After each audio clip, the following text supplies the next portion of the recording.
बोलो सतगुरुदेव भगवान की जय। मेरे प्रिय आत्मनो, आप सबके हृदय में बैठे परमात्मा को मेरा कोटि कोटि प्रणाम। सतगुरुदाता तेरी जय।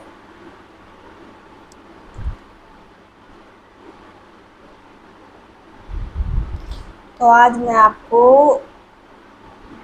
दुर्वासा ऋषि देवताओं को श्राप देते हैं वो बताती हूँ। क्यों दिया उन्होंने श्राप? क्योंकि मेरा बताने का मकसद ये है, आप लोग जिन देवी देवताओं की बाहर पूजा करने जाते हो, मंदिरों में जाते हो, पहाड़ों में जाते हो, पर्वतों में जाते हो, ताकि आप बाहर भटकना छोड़ दो। इसलिए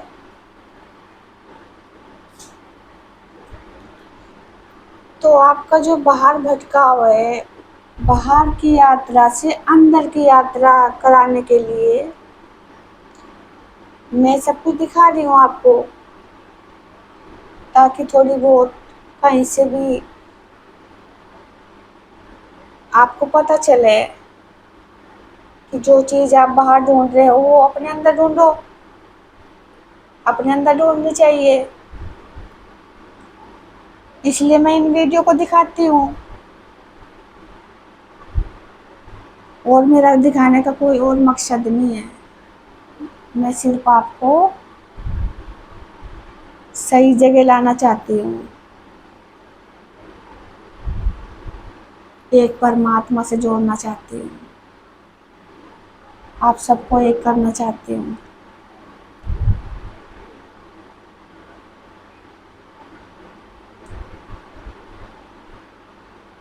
तो ये सभी देवी देवता जो है आपकी इंद्रियों में है, हम सबकी इंद्रियों में है।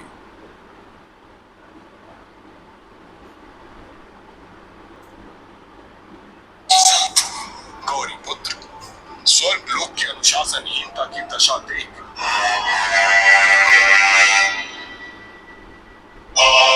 प्रणाम ऋषिवर।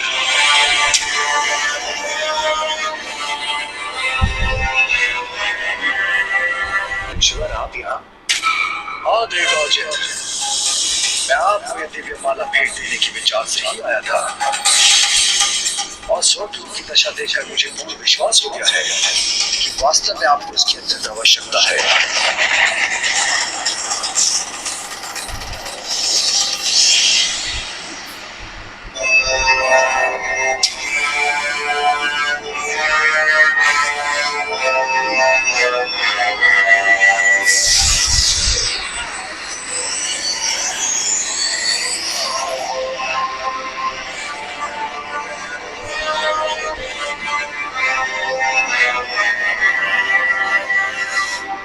क्षमा कीजिए ऋषिवर, देवराज इंद्र हूं मैं। मेरे पास नगों और मूल्यवान धातुओं की अनेक मालाएं हैं, तो फिर मुझे इस पुष्प माला की क्या आवश्यकता है? जो इस वक्त जो है इंद्र को घमंड हो गया कि मेरे पास रत्नों की और कीमती धातुओं की अनेक माला हैं, तो मुझे इस पुष्प माला की आवश्यकता नहीं है। ये दिव्य पुष्प माला थी, और ये शिव ने दी थी दुर्वासा को। दुर्वासा लेके आए थे इसे वहाँ। तो शिव की जो दिव्य माला है वो क्या है?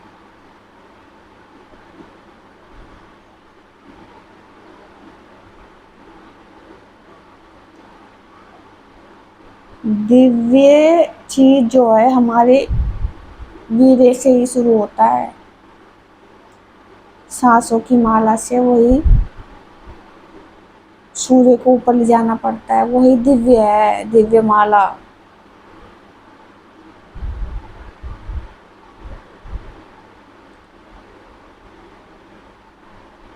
दिव्य कमलों की माला कह लो, सातों चक्रों को जगाने वाली माला, वही दिव्य माला होती है।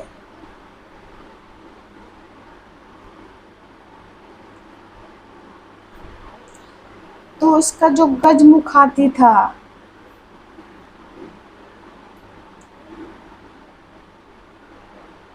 उसको भी पसंद नहीं आई माला। चिकल दी उसने अपने पैरों के नीचे से। गज का रूप जो है वासना से ही लेके ही है, इसलिए गणेश का जो सिर कटा था और ऊपर हाथी का लगाया था, वो इसी का ही रूप है। लेकिन हाथी के भी रंग अलग अलग होते हैं, सफ़ेद हाथी, काला हाथी, भूरा हाथी। तो वासना का धीरे धीरे जो परिवर्तन होता है, इसलिए सांप के भी देख लो रंग अलग अलग होते हैं, घोड़ों के रंग अलग अलग होते हैं। तो ये सब समझाने के लिए है। तो इस हाथी का रंग काला था। इस टाइम पे जो है इंद्र वासनाओं में बह रहा है, और इंद्र कोई अलग से थोड़ी है, आपकी वासना वही इंद्र की जगह है, वो आप वासनाओं में बह गए हो।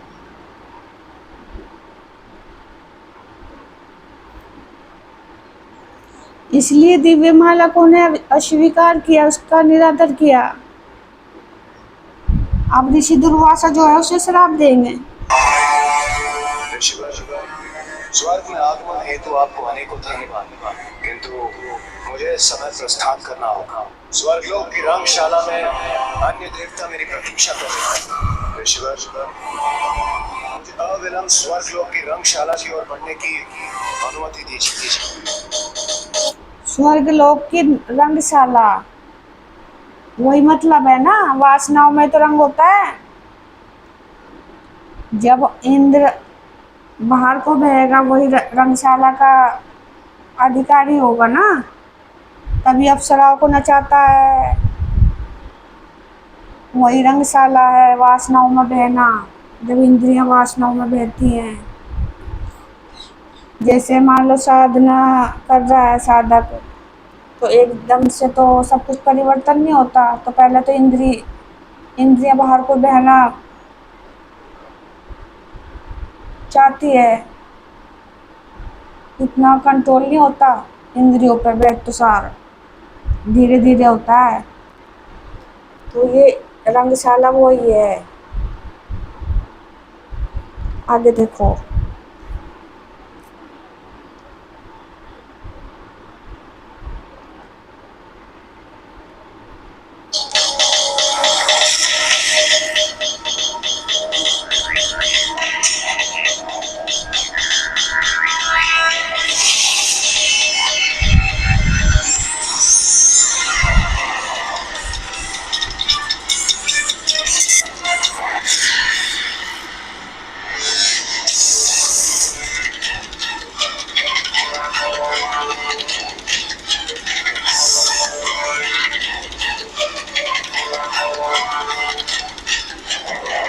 अनुशासन और अपने कर्तव्य को भूलकर नित्य क्रिया में ही मग्न है।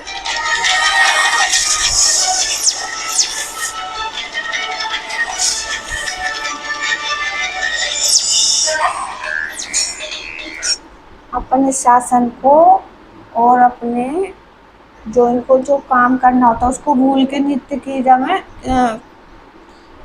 में लुप्त हैं। जो इनको काम सौंपा गया था उससे विमुख हो गए। अब दुर्वासा ऋषि देख रहे हैं अपने दिव्य दृष्टि से।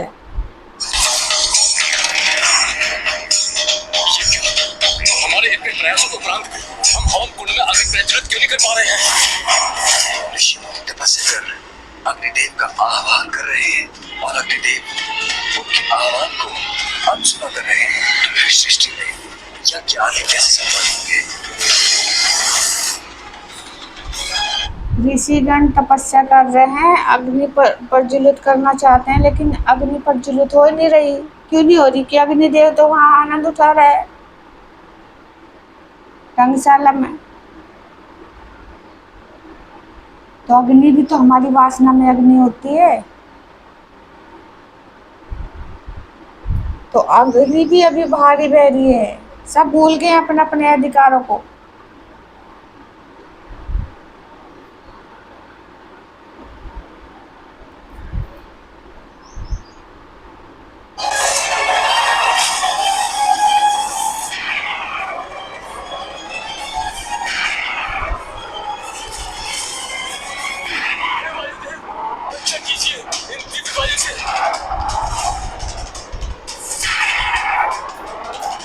वायुदेव भी अपने समस्त दायित्व भूलकर यही स्थित है।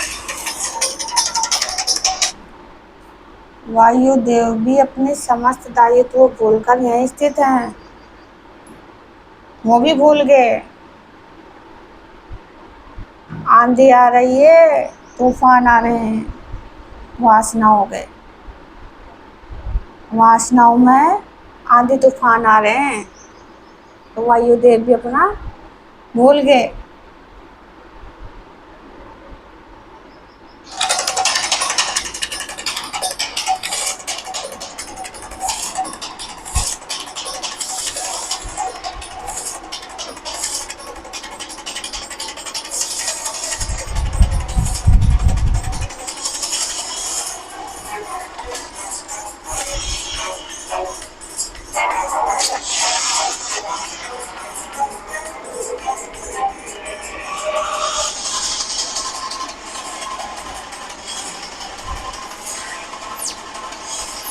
वरुण देव और सूर्य देव भी अपने कर्तव्यों के प्रति जागरूक नहीं।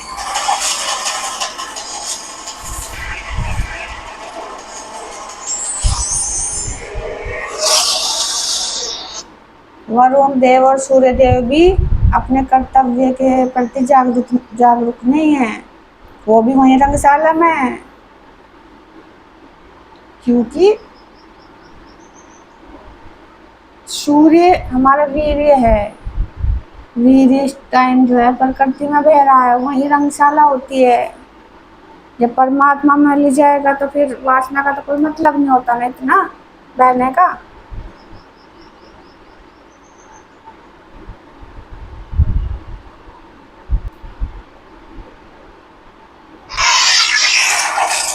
शिवर, किस विचार में डूबे हैं आप?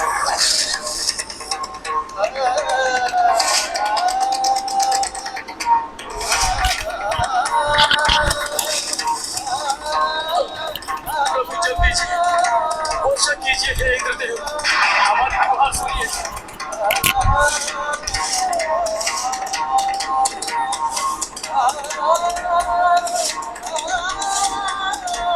मुझे मुझे आज्ञा दे ऋषिवर। स्वर्गलोक की रंगशाला में अन्य देवता मेरे आगमन की प्रतीक्षा कर रहे हैं। मुझे आज्ञा दे। रावत, मनुष्य जल के लिए व्याकुल हो रहे हैं, लेकिन इंद्रदेव को कोई मतलब नहीं है। जल से ही तो वासना ठंडी होती है, और जब वासना में इंद्र बहेगा तो जल का तो अकाल पड़ेगा ना। पत्ते सूख रहे हैं, पेड़ सूख रहे हैं, धरती सूख रही है, तो वो दिखाते हैं। वो कहते हैं इंद्रदेव वर्षा कीजिए, वर्षा कीजिए। जल मांग रहे हैं। जल से वासना ठंडी होगी तभी ज्ञान की वर्षा होगी। लेकिन इंद्र को कोई परवाह नहीं है, तभी इनको श्राप मिलता है।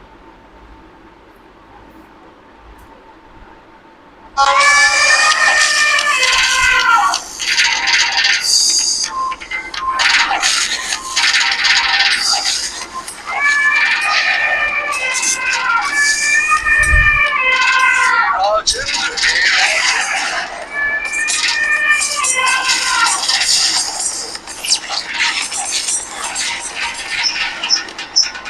अपने कर्म का फल तो लेने चाहिए। आपने स्नेहपूर्वक दिए गए उपहार का ही अपमान नहीं किया, किंतु स्वयं महादेव द्वारा प्रदान की गई समृद्धि प्रदान करने वाले उस दिव्य माला का तिरस्कार कर उसे नष्ट किया है। और ये कुछ नहीं इंद्रदेव, आपके अहंकार के वचन का ही परिणाम है, जो आपके व्यवहार के अनुशासन की अवमानना करने के कारण प्रकट हुआ है। आप सभी देवताओं के व्यवहार का तो क्या कर्म, धर्म और समय के अनुशासन का उल्लंघन किया है, और आप अभी भी कर रहे हैं। जिस समय जगत कल्याण हेतु आपको देर सभा में होना चाहिए, उस समय आप क्रीड़ा और आनंद के लिए रंगशाला में उपस्थित हैं। जब जगत के प्रत्येक भाग से जिस टाइम जगत कल्याण के लिए आपको यज्ञ में सम्मिलित होना चाहिए, उस टाइम आप जो है रंगशाला में क्रीड़ा में व्यस्त हैं, तो इससे जग कल्याण कैसे होगा? मनुष्य देवताओं से सहायता की गुहार लगा रहे हैं, तो यहाँ स्वर्गलोक में आप देवताओं के कान में बात मनुष्य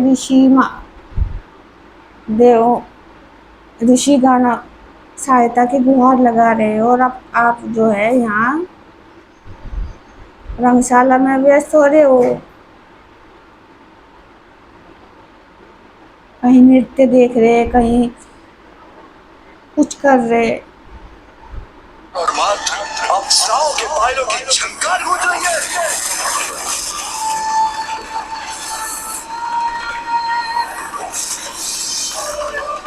कदाचित मुझसे ही आपकी योग्यता पहचानने में भूल हो गई है। आप और आपके देवताओं को दिव्य माला का उपहार नहीं, अपितु दंड प्राप्त होना चाहिए, प्राप्त होना चाहिए। घोर दंड, घोर दंड।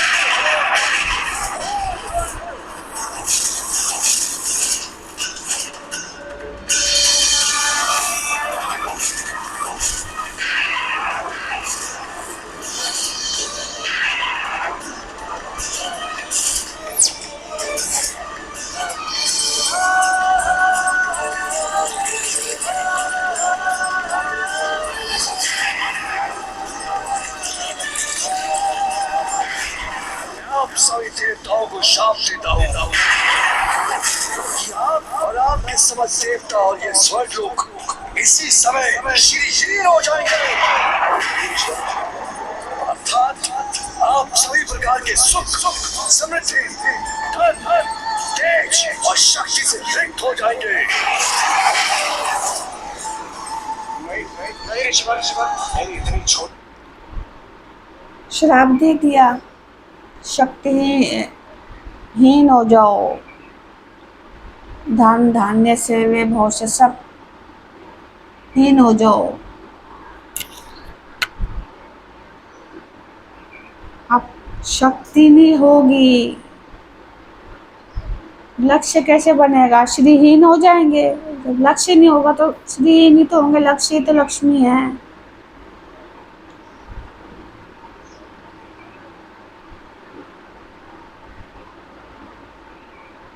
तो उनकी सारी शक्ति खत्म हो जाती है।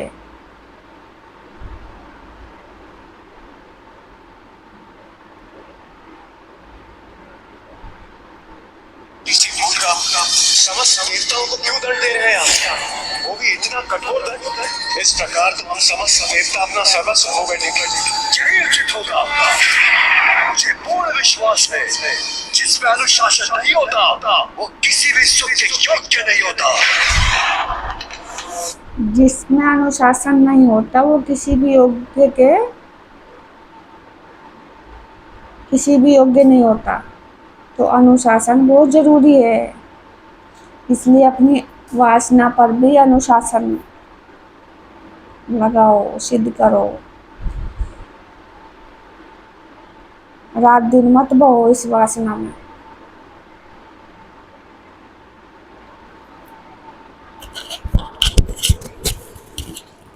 ये जो स्त्री का माहवारी का टाइम होता है, तो 15 दिन के बाद बच्चेदानी का मुंह अपना बंद हो जाता है। अगर आप 15 दिन भी अपनी वासना पे कंट्रोल करोगे, तब भी आप बहुत हद तक बच जाओगे। कलयुग तुम पे हावी नहीं होगा इतना। फिर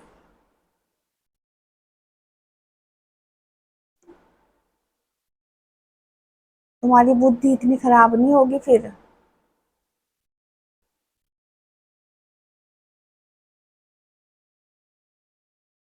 जो साधना नहीं भी करने वाले हैं, सिर्फ अपनी वासना पे कंट्रोल कर लो।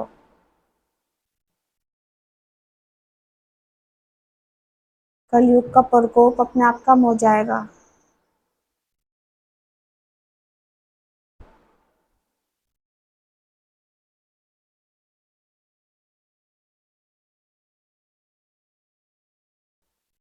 तो ये इंद्र को दिखाते हैं और दुर्वासा ऋषि श्राप देते हैं। देखो हर कहानी में दुर्वासा पहुंच जाता है कि नहीं जाता है, किसी युग की कहानी हो दुर्वासा पहुंच जाता है। तो ये कहानियां ही हैं, कहानी के द्वारा हमको समझाया गया है। आप इनको सत्य मानकर बाहर खोजना छोड़ दो। ये सब अंदर हैं, अंदर की खोज करो, अंदर मिलेंगे सब। तो सारे जो तीज त्योहार है ना आपके, ये सब देवताओं के ऊपर है। जब देवता अंदर है तो त्योहार भी तो अपने अंदर हुए। तो बाहर की कुछ भी चीज करनी छोड़ दो। ना कोई त्योहार बाहर का है, ना कोई देवी देवता बाहर का है, ना परमात्मा बाहर के हैं, कुछ भी बाहर का नहीं है। हर त्योहार अंदर के हैं, हर देवी देवता अंदर है, हर परमात्मा साक्षात अंदर है, बाहर कुछ नहीं है। काल माया की नगरी है बाहर, इसको समझो।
ये क्या हो रहा है हमारे साथ? अकस्मात हमारे वस्त्रों के रत्न आभूषण क्यों लोप होने लगे हैं?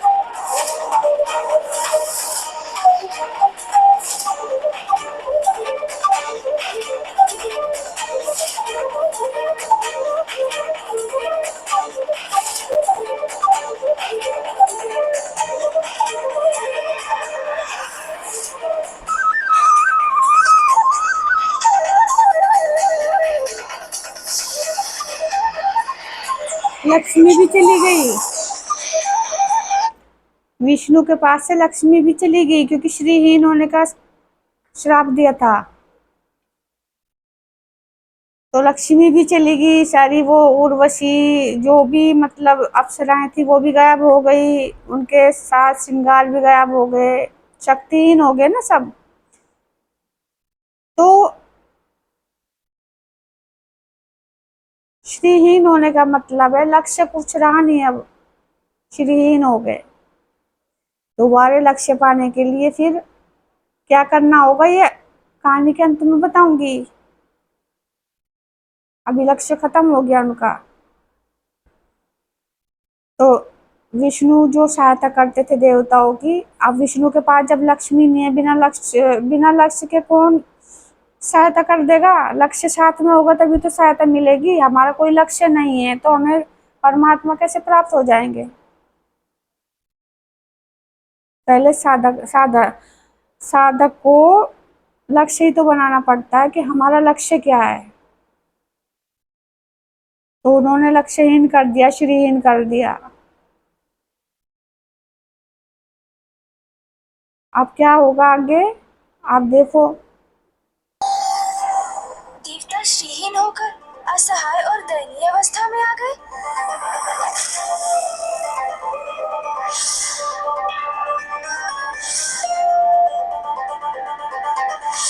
वैकुंठ और स्वर्गलोक दोनों ही निस्तेज हो गए। गौरी पुत्र प्रभु ऋषि दुर्वासा के शाप के परिणाम स्वरूप देवताओं के प्रिय आराध्य हरि नारायण भी श्रीहीन हो गए, क्योंकि श्री अर्थात देवी लक्ष्मी को उनके निकट से भी लुप्त होने पर विवश होना पड़ा। इसलिए न वैकुंठ में अब कोई आभा शेष थी और न ही स्वर्गलोक में।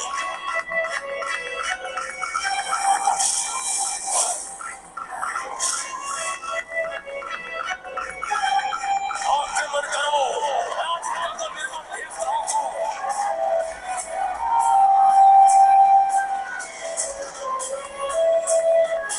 एक ऐसी दुर्दशा हो गई हमारी, श्री विहीन होकर हम अपनी शक्ति भी खो चुके हैं और इन असुरों को स्वर्ग में प्रवेश करते देखने के लिए हम विवश हैं। विहीन देवताओं, स्वर्ग का तारा नहीं, हमारा अधिकार है। हम असुर यहाँ से निष्कासित करते हैं तुम्हें। आप यही सोच रहे हैं ना गौरी पुत्र? तो उनके श्रीहीन होते ही असुरों का राज हो जाता है स्वर्ग पर।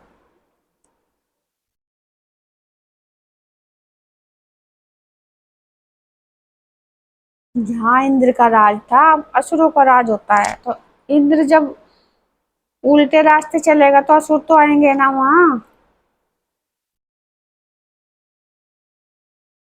ये अलग अलग दिखाए जाते हैं समझाने के लिए। लेकिन जैसे पिछली वीडियो में जैसे वो पुराणों की बताई थी ना उन्होंने बात, कि देवता पहले असुर होते हैं फिर वो असुर देवता बन जाते हैं। तो ये वही है,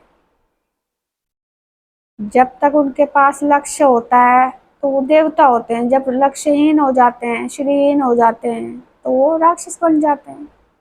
इसलिए राक्षसों का वो स्वर्ग पर अधिकार हो जाता है।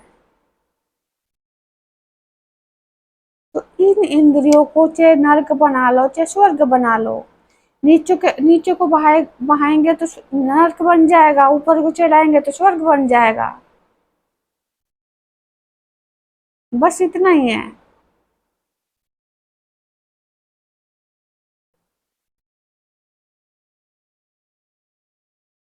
तो जो भी नीचे की तरफ बहाने वाले हैं वो सब नरक में आगमन करने वाले हैं। और जो साधना के द्वारा अपनी इन इंद्रियों का सुधार कर लेता है, इस वीर्य को ऊपर तक चढ़ा लेता है, उसकी सारी इंद्रियां स्वर्ग में परिवर्तन हो जाती है। वही उनके लिए स्वर्ग है।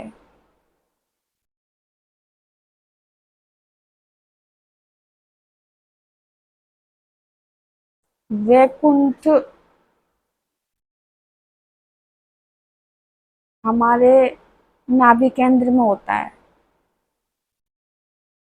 अब जैसे औरत का जो बच्चा होता है वो पानी में होता है कि नहीं होता है। अब देखते हैं विष्णु को क्षीर सागर में दिखाते हैं, शेषनाग भी वहां होता है। तो जब तक हमारी कुंडलिनी शक्ति जागेगी नहीं तो विष्णु उठते नहीं। अनुरूप जो है वीर्य का, उसको ही तो उठाना पड़ता है सांसों के जरिए, तो वो विष्णु उठ जाते हैं। तो यही वैकुंठ है।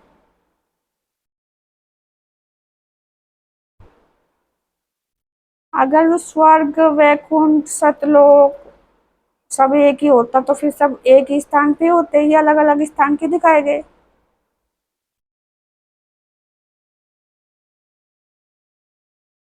चलो इसकी आगे की जानकारी मैं फिर दूंगी आपको। अभी थोड़ा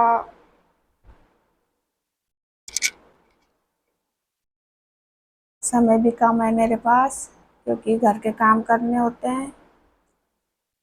आजकल बच्चे भी सब छुट्टी मनाने गए हैं अपने मामा के यहाँ, तो घर का काम सारा करना पड़ता है, इसलिए समय निकालना बहुत थोड़ा मुश्किल हो जाता है।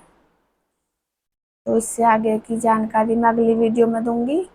तब तक के लिए मेरी राम राम। सतगुरु दाता जय हो।